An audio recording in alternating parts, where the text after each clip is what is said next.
नमस्कार। Programme 8 PM में एक बार फिर आपका स्वागत है और मैं आपको दर्शपाल गुप्ता। लोकसभा चुनावों के फर्स्ट फेज के लिए आज चुनाव प्रचार थम के रह गया। आज आखिरी दिन था और परसों 19 तारीख को यहां पे मतदान होगा। जम्मू कश्मीर की बात करें, जम्मू कश्मीर में 7 चरणों में चुनाव होने जा रहे हैं। पहले चरण का जो चुनाव है वो कठुआ उधमपुर डोडा कॉन्स्टिट्यूंसी का है। आज सभी प्रत्याशियों ने अपना पूरा जोर लगाया। उधमपुर कॉन्स्टिट्यूंसी से भारतीय जनता पार्टी के डॉक्टर जितेंद्र सिंह, उन्होंने कठुआ में एक बहुत बड़ी रैली निकाली। बहुत से लोग उनके शामिल थे और उन्होंने यकीन दिलाया डॉक्टर जितेंद्र सिंह को कि उनको हर कीमत पे कामयाब बनाएंगे। जहां तक इस कॉन्स्टिट्यूंसी का सवाल है तो यहाँ पे चौधरी लाल सिंह गठबंधन में खड़े हैं और डॉक्टर जितेंद्र सिंह जो है भारतीय जनता पार्टी के कैंडिडेट है। दोनों दो बार सांसद रहे हैं। वो कांग्रेस के 2 बार सांसद रहे हैं, डॉक्टर जितेंद्र सिंह 2 बार भारतीय जनता पार्टी के सांसद है और तीसरी बार वो चुनाव लड़ रहे हैं। लेकिन यहां तक बात करते हैं हम भारतीय जनता पार्टी की, तो भारतीय जनता पार्टी के जो कार्यकर्ता हैं वो बहुत काम कर रहे हैं। घर घर जाके एक एक वोटर से जाके मिल रहे हैं, बूथ उन्होंने संभाले हुए हैं, हर बूथ में जा रहे हैं। और सबसे बड़ी बात यह है कि इनके जो अपोजिशन में है वो इसी बात को बार बार लोगों को बता रहे हैं कि कार्यकर्ता काम नहीं कर रहे। अब इनको कौन समझाए कि कार्यकर्ता शोर नहीं करते, वो काम करते हैं। फजूल के नारे गाली गलोच नहीं करते, वो काम करते हैं।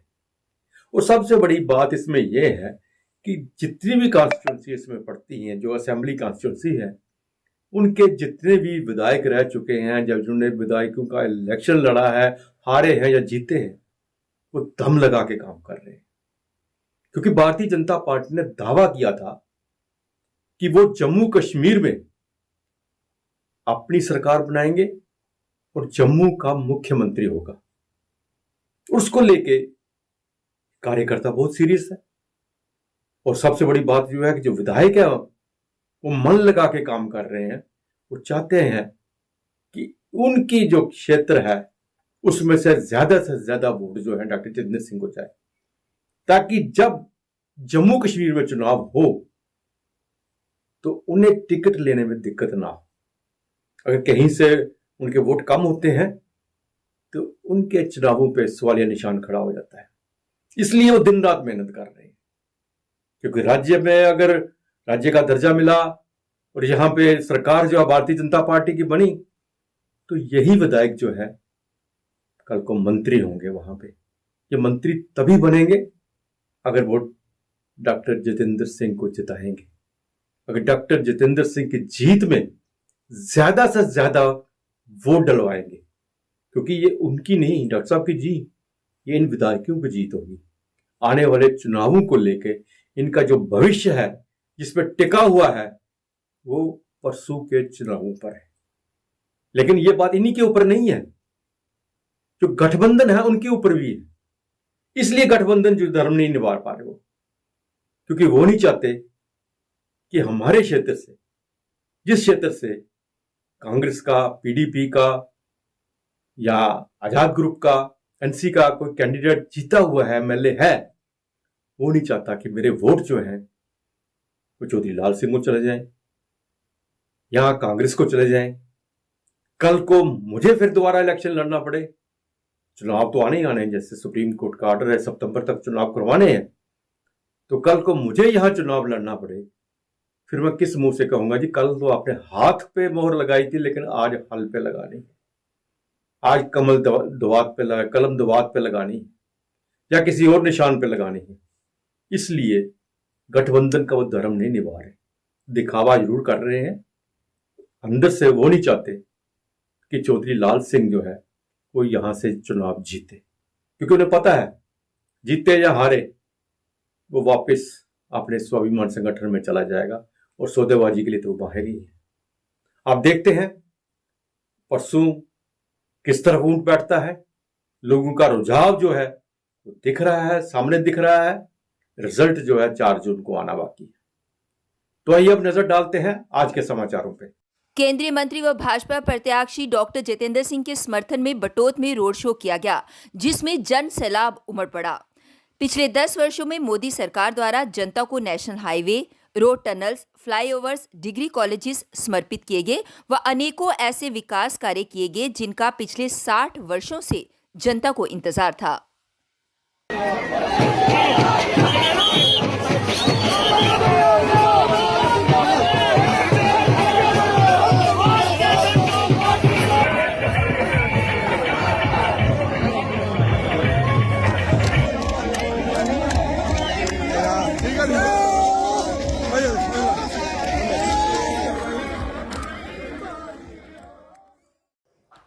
रामनवमी के पावन अवसर पर मानसर में प्राचीन शेषनाग बाबा मंदिर में डॉक्टर जितेंद्र सिंह ने माथा टेक सबकी सुख समृद्धि की कामना की व कन्या पूजन कर आशीर्वाद प्राप्त किया।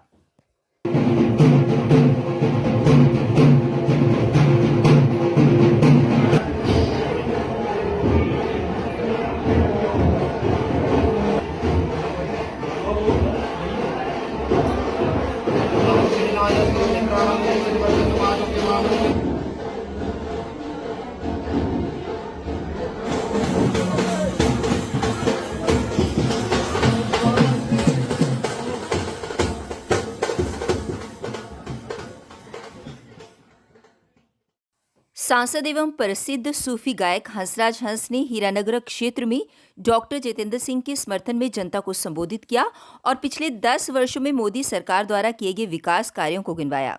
वह अपनी गायकी के माध्यम से सबको मंत्रमुग्ध कर दिया।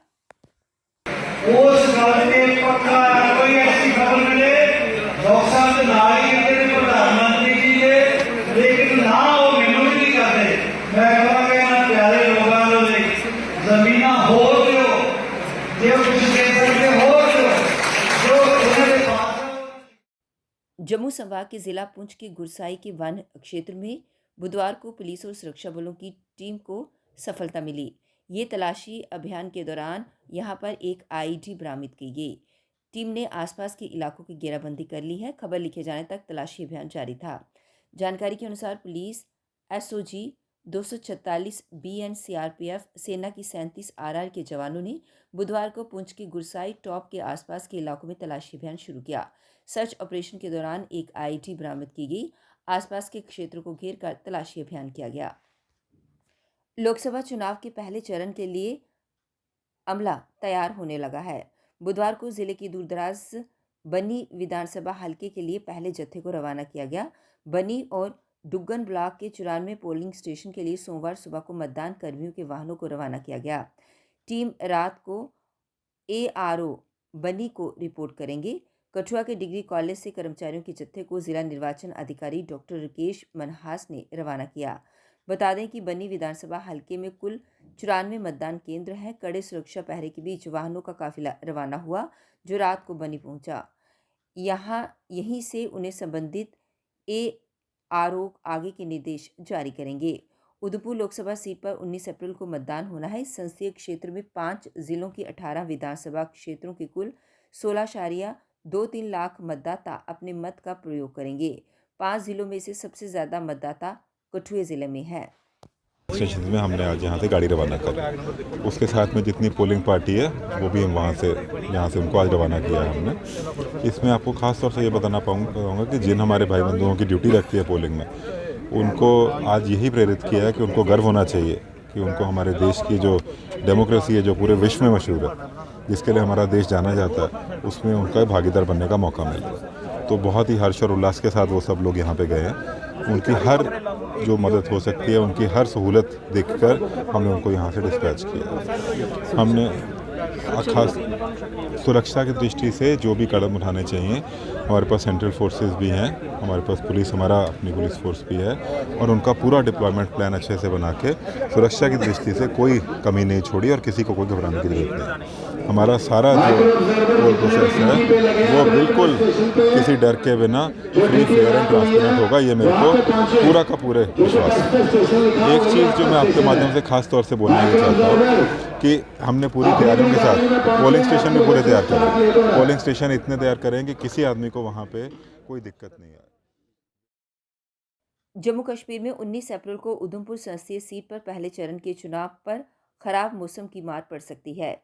मौसम विज्ञान केंद्र श्रीनगर के अनुसार 18 और 19 अप्रैल को प्रदेश के कुछ हिस्सों में भारी बारिश और बर्फबारी हो सकती है। इसमें किश्तवाड़, रामबन, डोडा, उधमपुर, कठुआ, सांबा, रियासी, जम्मू, राजौरी जैसे जिलों में 64.5 से 115.4 मिलीमीटर के बीच बारिश की संभावना है। इस बीच मंगलवार को प्रदेश में मौसम साफ रहा। सोमवार को ही बारिश के बाद मंगलवार को दिन में गर्मी का अधिक एहसास नहीं हुआ। प्रदेश के अधिकतर हिस्सों में दिन का पारा सामान्य से थोड़ा नीचे रहा। जम्मू में दिन भर मौसम साफ रहने के साथ अधिकतम तापमान 30.8 और न्यूनतम तापमान 15.7 डिग्री सेल्सियस दर्ज किया गया। बनिहाल में अधिकतम तापमान 23, बटोत में 22.4, कटरा में 27.7 और भद्रवाह में 22.6 डिग्री सेल्सियस दर्ज किया गया।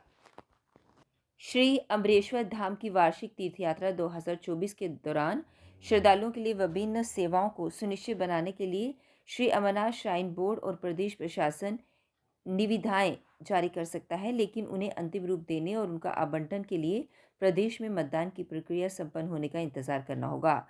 समुद्र तल से करीब 3,888 मीटर की ऊंचाई पर स्थित श्री अमरेश्वर धाम, जिसे श्री अमरनाथ की पवित्र गुफा भी पुकारा जाता है, कि वार्षिक तीर्थ यात्रा 2024 के लिए पंजीकरण की प्रक्रिया शुरू हो चुकी है। यात्रा 29 जून 2024 को शुरू हो जाएगी। तीर्थ यात्रा को सुचारू बनाने के लिए तंबू, घोड़ा, पालकी समेत विभिन्न सुविधाओं को निजी क्षेत्र द्वारा उपलब्ध कराया जाता है। इन सेवाओं का आवंटन टेंडर प्रक्रिया के आधार पर होता है। डेमोक्रेटिक प्रोग्रेसिव आज़ाद पार्टी के चेयरमैन और पूर्व मुख्यमंत्री गुलाम नबी आज़ाद ने एक बार फिर उमर अब्दुल्ला पर निशाना साधा। उन्होंने कहा कि मैं उमर अब्दुल्ला से पूछना चाहता हूं कि वह 6 साल तक जम्मू कश्मीर के मुख्यमंत्री मेरे विधायकों के समर्थन के कारण ही रहे। मैंने गठबंधन के सहयोग देकर उनका कार्यकाल 6 साल तक बढ़ाया। उमर ने मेरा कोई सहयोग नहीं किया। जिन विधायकों ने मुख्यमंत्री के लिए आपको समर्थन दिया था, वह आज भी मेरे साथ हैं। उन्होंने कहा कि जब आतंकवाद के कारण फारूक अब्दुल्ला जम्मू कश्मीर छोड़कर चले गए थे, ये मेरे प्रयास थे कि मैं फारूक अब्दुल्ला को वापस लाया। उस समय नेशनल कॉन्फ्रेंस की स्थिति कमज़ोर थी। मैं फारूक अब्दुल्ला का सम्मान करता हूं, लेकिन उनका पुत्र उमर अब्दुल्ला राजनीतिक रूप से परिपक्व नहीं है।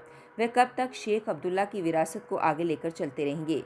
वे तो अब उनकी तरह एक दिन भी जेल में नहीं काट सकते। उन्होंने कहा कि उमर अब्दुल्ला अप्रभावी मुख्यमंत्री थे। गुलाम नबी आज़ाद ने उमर अब्दुल्ला के अलावा कांग्रेस पर भी निशाना साधा। इंसानियत भी नहीं सीखती थी, वहशीपन सीखा। वहशी तो वैसे ही होता, वो कहीं भी रहे। बीजेपी जब उसको हम बहुत कम्युनल फिरका परस्त कहते हैं, लेकिन उन्होंने भी उसको निकाल दिया उस जुर्म पर। लेकिन लिया किसने? कांग्रेस ने और नेशनल कॉन्फ्रेंस।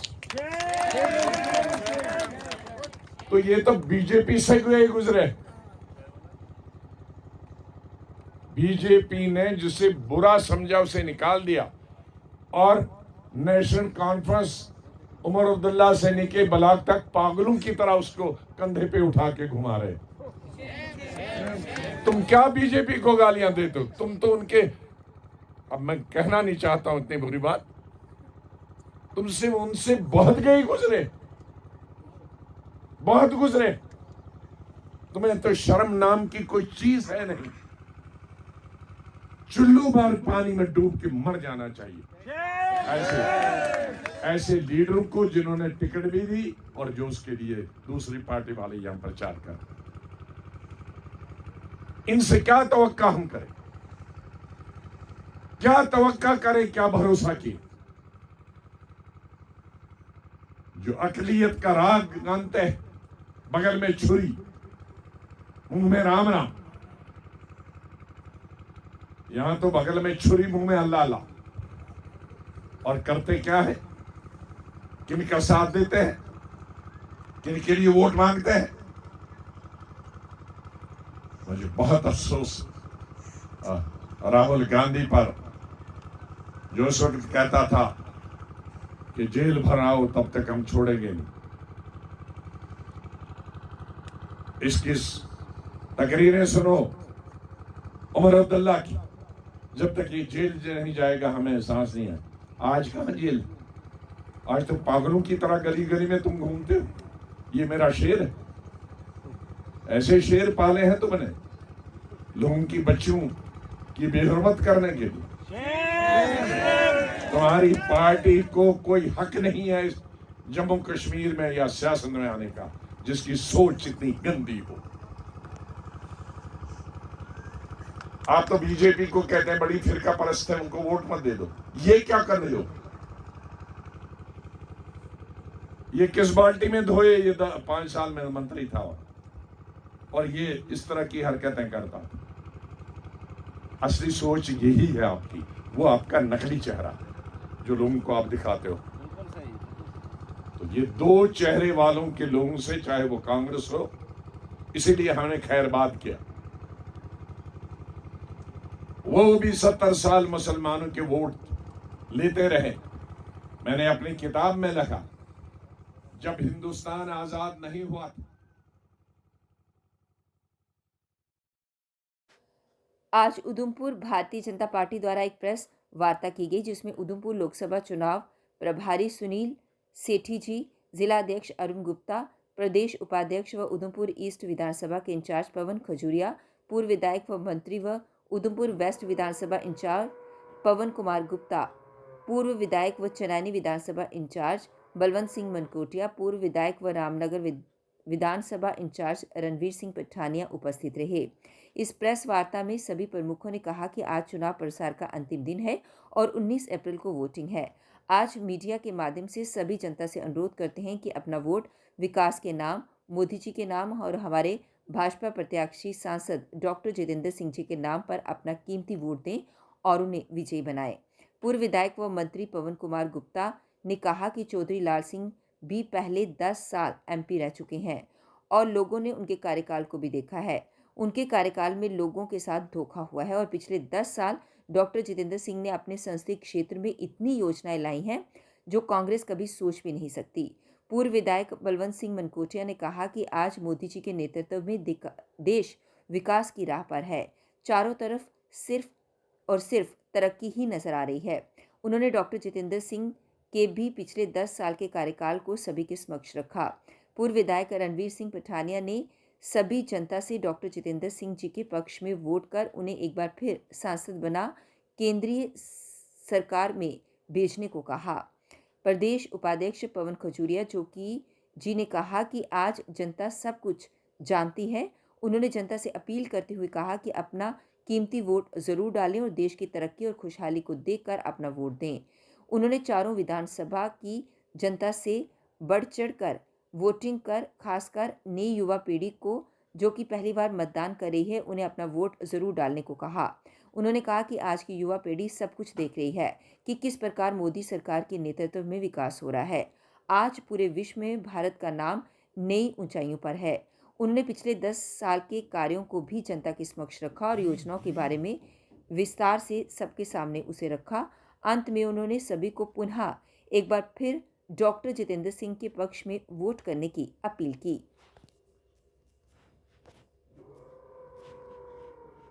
साथ गाली गलौज कर रहे हैं। उधमपुर की जनता को ये डिसाइड करना है कि आपका नेता किस तरह का हो। ऐसा नेता जिसको कानून की कोई परवाह नहीं है, जो क्रिमिनल एक्ट्स में इन्वॉल्व है, या आपको ऐसा नेता चाहिए जिसकी छवि जो है वो स्वच्छ छवि है, मोदी जी के साथ बैठे हैं और मोदी जी ने उधमपुर की जनता को सम्मान करते हुए डॉक्टर साहब को अपने कार्यालय में मंत्री बना के रखा। इस सभी के बारे में बात करने के लिए आज उधमपुर जिला की टॉप लीडरशिप आपके सामने है। मैं रिक्वेस्ट करूंगा पवन गुप्ता जी को कि वो 5 मिनट के लिए आपको एड्रेस करें, उसके बाद एक एक करके जो है चारों नेता आपको एड्रेस करें। है हमारे प्रचार का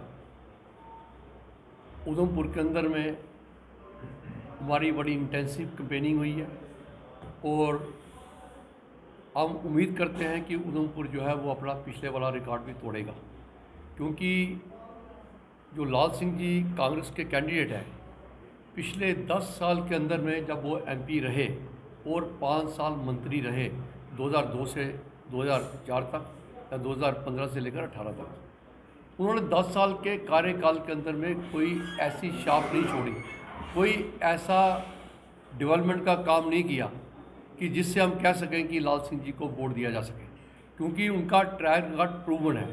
10 साल जनता उनको समय दे चुकी है और उस 10 साल के अंदर में आपको ये भी याद होगा कि खासकर उधमपुर डिस्ट्रिक्ट उन्होंने किस प्रकार से डिस्क्रिमिनेट किया। उधमपुर जो फिजिबिलिटी रिपोर्ट के अंदर में जीएमसी के बाद में मेडिकल कॉलेज अगर कहीं बनता था, आईपीडी, ओपीडी, आपके डिलीवरी केसेस और आपका बाकी बहुत सारा डाटा होता है जो कलेक्ट करते हैं। और हमारा जो डिस्ट्रिक्ट हॉस्पिटल था, किसी भी और हॉस्पिटल को कायाकल्प के अवार्ड नहीं मिले, कोई भी हॉस्पिटल ISO सर्टिफाइड नहीं था।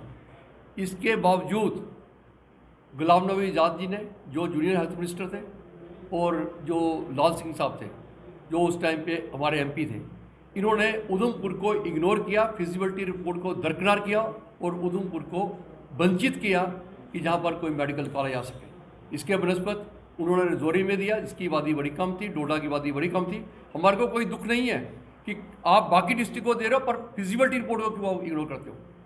उधमपुर हॉस्पिटल जो है ये अपग्रेड होने के लिए डिज़र्व करता था, और फिर बीजेपी के प्रयासों द्वारा, हमारे प्रयासों द्वारा और MP के उसमें एक बहुत ही बड़ा सराहनीय योगदान है, तो उसके द्वारा GMC आज यहाँ पर बन रहा है। आप देखेंगे उनके टाइम में कोई कॉलेज हमारे डिस्ट्रिक्ट में नहीं आया, कोई भी कॉलेज यहाँ पर नहीं आया। आज आपके यहाँ पर उधमपुर के अंदर में ही नीली नाला, जो कि ना तो कोई तहसील हेडक्वार्टर है, ना कोई नियामत हेडक्वार्टर है, ना कोई ब्लॉक हेडक्वार्टर है, उसके अंदर में कॉलेज बन रहा है। आपके मुजालता में कॉलेज बन रहा है, आपके जिनानी में कॉलेज। कल 8 बजे फिर आपसे भेंट होगी, तब तक इजाजत दीजिए। नमस्कार।